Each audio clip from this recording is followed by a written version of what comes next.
Mag-iingat lang. Napakarami nagsasabi na kapag ikaw yung pinakamahina sa team, mag-tank ka na lang. Par, hindi mo ba alam na sobrang hirap mag-tank? Tapos sasabihin pa ng iba na pabuhat lang daw ang mga tank. Ipapaliwanag ko sa'yo kung ano trabaho ng isang tank ha. Ang tank at support par, sila ang nagdadala ng flow ng laro. Sabi nga 'di ba, walang magiging malakas na core kung hindi magaling ang tank at support. Trabaho namin mag-zone, mag-check bush, Mag-invade at magbigay ng set at shot call. Yung isip niyan, dapat timing talaga. Kasi kapag pumasok siya, alam niya na mayroong follow-up sa mga set niya. Ang mindset ng mga tank guys, sinisip namin kung paano hindi mababaog, mapoprotektahan at makakapagbigay ng magandang pick-off para lumakas ang kakampi namin. Kaya naman par, Kung may kakampi ka na tank, na alam mong ginagawa ang lahat para ipanalo ang laro, ito yung pinakamagandang gawin mo para hindi mawala ng gana yung tank sa'yo.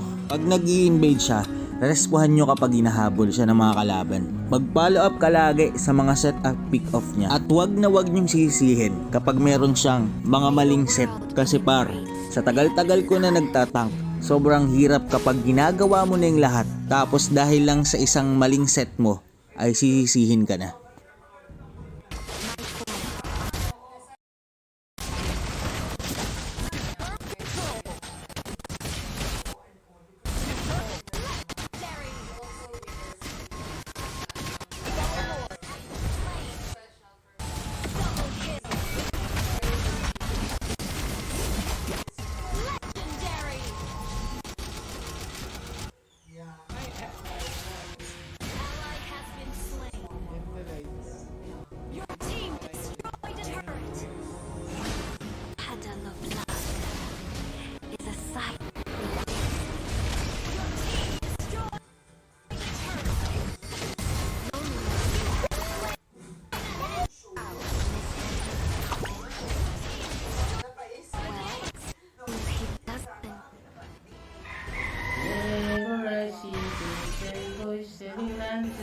Victory!